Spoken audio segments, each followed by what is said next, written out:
Welcome to a special series of This Week in Canton City Schools, where we will focus on the mental health and wellness of our kids and families. I'm Robin Matalich, your host today. The Canton City School District continues to partner with the Child and Adolescent Behavioral Health Agency. This agency provides a myriad of resources to the Stark County community and, most importantly, to our students within CCSD. Each month, we will feature resources and strategies to help the mental well-being of our young people.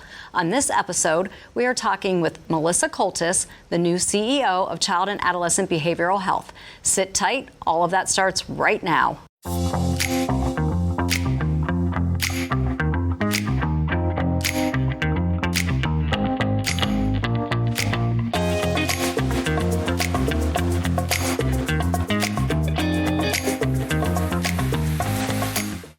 Welcome to the program, Melissa, and congratulations on being named CEO.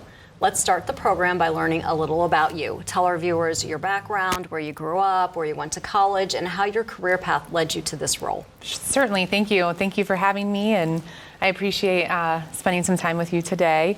So I grew up in Stark County. I was born and raised here. I went to Jackson High School.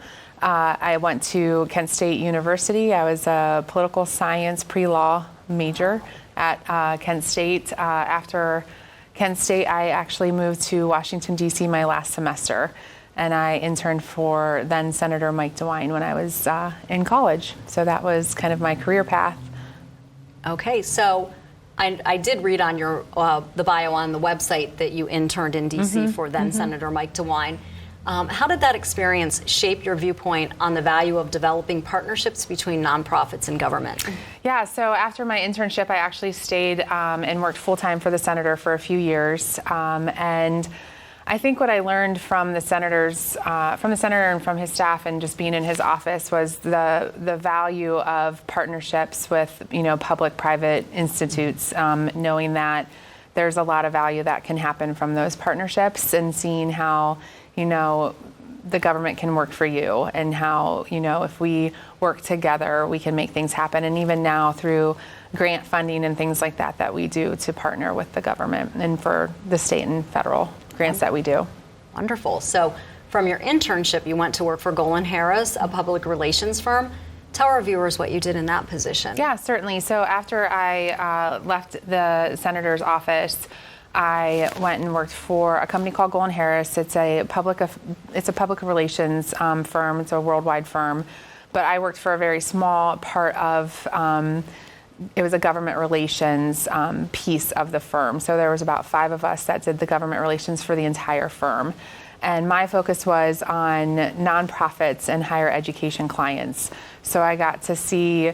I had an in-depth look at how nonprofits and higher ed worked and how they worked with the government, and focused very much on appropriations.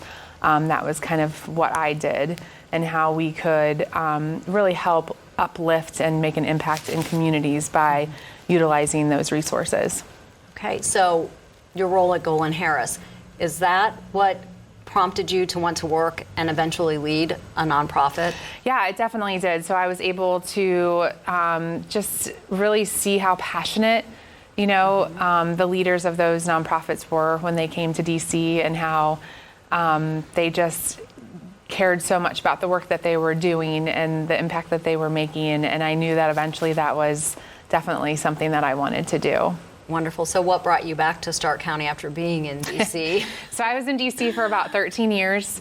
I loved every minute of my time there. I actually got married. My husband's a military brat. He's doesn't claim anywhere.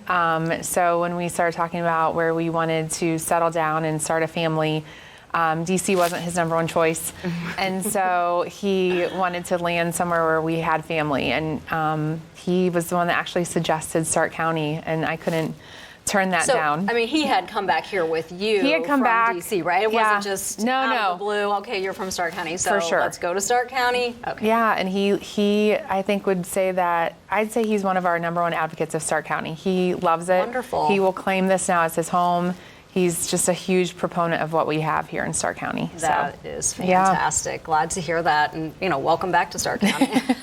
So I understand you also worked for Meals on Wheels. What was your role at that organization? So I was the director of marketing at Meals on Wheels, and that was kind of my entryway into the nonprofit world here in Stark County, and that really just started my love and passion for our community and how this community rallies around our nonprofits and what we do for our community, right? We have so many wonderful nonprofits that are here really trying to improve the community that we live in, and Meals on Wheels is a wonderful example of that. Absolutely. I don't know what we would do without all of our nonprofits and all the partnerships that they have with the Canton City School District, and you do have such a diverse background.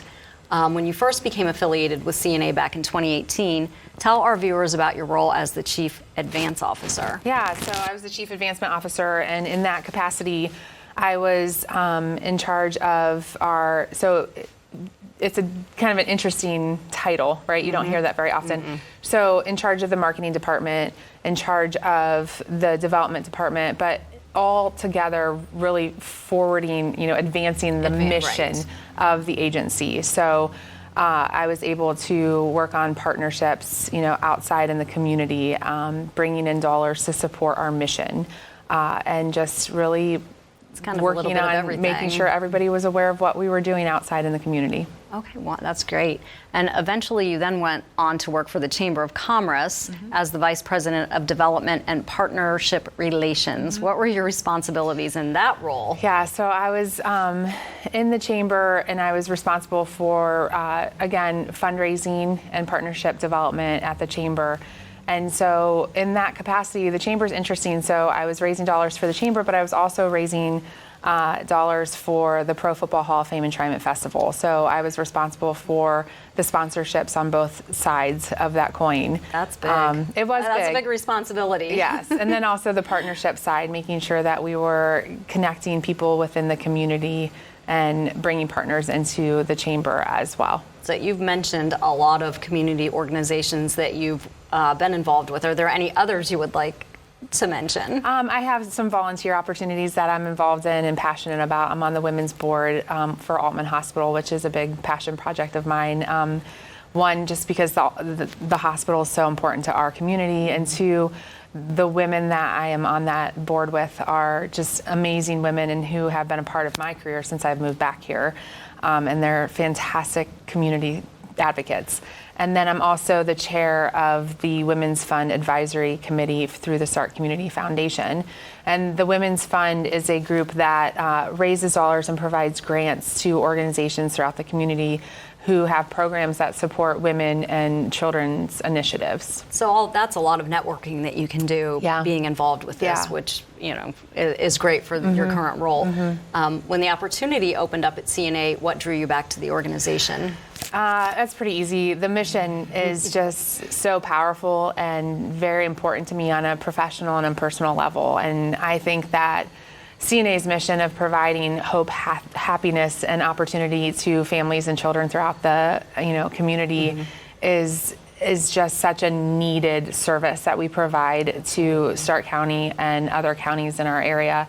And I also can't say enough about the staff that we have at CNA and what they do every single day. Our staff's on the front lines still, doing just wonderful work.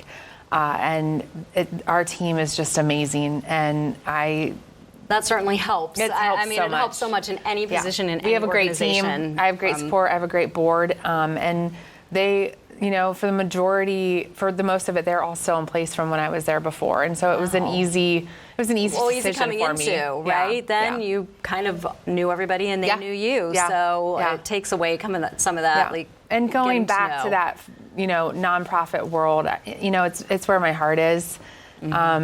It's what I want to do. Oh, that's fantastic. So how have all the past jobs you've experienced prepared you for this role? So I think being able to have those different experiences, being able to see, being in DC, you're kind of thrown into the fire, right? You have to be able to pivot and just kind of jump in, go with the flow. being in the government world, being at the chamber and working with different businesses and opening your eyes to, so many different aspects in Stark County that I wasn't familiar with before I went to the chamber. And then just having that nonprofit experience and having that compassionate side of, that work is so important to me. So I think all of those different components really have enabled me to have just a different lens, I think, than somebody else might have, not having some of those experiences. Oh, absolutely. I mean, background and experiences are the key to any success, I think. So what's your vision for CNA? So my vision for CNA is to continue to grow, to continue to be forward thinking, to be in front of the challenges that we have in the community and make sure that we can meet those challenges, and to make sure that our staff has the resources and tools that they need to meet those challenges. Okay, and you have a different lens and perspective, having worked at CNA, left, and returned as leader. What's changed during your time away? So the things that have changed are, we have, and this was sort of happening when I was there, but it's only increased. We have a national issue when it comes to having enough therapists to meet those needs. And so that's something that we are working on very hard within our agency. And it's not just here in Stark County. Like I mentioned, it's a national epidemic almost, if you will. And so that's something that we're focused on. We're getting creative. We're looking at programming that will help us meet those challenges. And we're working with community leaders and state leaders to make that happen. Wow, that's a big step, yeah. I'm sure, in the success also of the organization. As leader of this amazing organization, what are the strengths of CNA? There's so many strengths that CNA has. As I already mentioned, our staff is incredible. We have just programs that we don't have anywhere else in our community. Our juvenile justice program is just a gem within this community. They're called on by all of our schools to do threat assessments. Our courts work with them every single day. Our community is just, to have them in our community is amazing. We have so many shining stars like that in CNA that I am so proud of, and I need the community to know that they are here and they belong to CNA. As I mentioned, our board is incredible, and I am so grateful to have them. And I am just excited to be a part of this organization and to be able to highlight the things that are going on at CNA, and I look forward to showcasing those to the rest of the community. Okay, and with any organization, what challenges lay ahead for the agency? Yeah, so I think I've laid out one of the big ones. Right, we need therapists for sure. Right. And then, just like any agency, we're competing for the same dollars that a lot of these nonprofits are competing for. So what separates us, and how do we continue to reach out to the community and ask you to support us? And so we're going to be doing that. We have an annual, we have a campaign coming this year. We have a 50th anniversary celebration coming next year that we're really excited about. That's your big mile marker. It's our that's big coming milestone. up. I heard a little bit about that too. So if you want to tell the folks about that, we're really excited. So next April, we'll be celebrating our 50th anniversary, and we have an actual event in April, but we'll be celebrating it all year long with our staff, just to say thank you for what they do, and to also say thank you for the community for letting us be a part of the community, in the community, and serving the community every day. Well, we'll have to have you back when we get we'll closer come talk to about April, it. so we can talk about for sure. that. Yeah. Is there anything else you would like our viewers to know before we wrap up today? Just, you can go on our website to learn more about, the programming that we do every day here in the community. We serve more than 4,000 kiddos every year. And we're a vital part of this community, and we hope you'll learn more about us. Oh, absolutely. And the Canton City School District utilizes your Big services. Partner. Absolutely. I don't know what we would do without you all. So thank you so much, and thank you for all the information you provided our viewers today, and all the wonderful work ahead for CNA. Thank you very much. Yeah, thanks so much for being here. Thank you.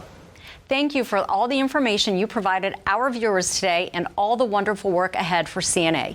For information on this topic and so much more, you can visit the CNA website, www.childandadolescent.org, or you can call the CNA office at 330-433-6075. Thanks to Daniel Mucci, Mission Advancement Director, for helping to coordinate this episode and future episodes in this partnership. As for the TV11 staff, we will continue to bring you an inside look at the district each week during the regular school year, in addition to this series of shows on mental health and wellness. If you are a staff member and would like to have a feature story on our program, please email Robin Matalich at Matalich_R@ccsdistrict.org. We would love to have you in the studio to showcase the valuable experiences our kids have here at the Canton City School District and the supports we have in place to educate the whole child. Please visit our website at ccstv11.com, where you can get information on all of our shows and watch us on your favorite device. We will see you next time, and remember, your health is your wealth.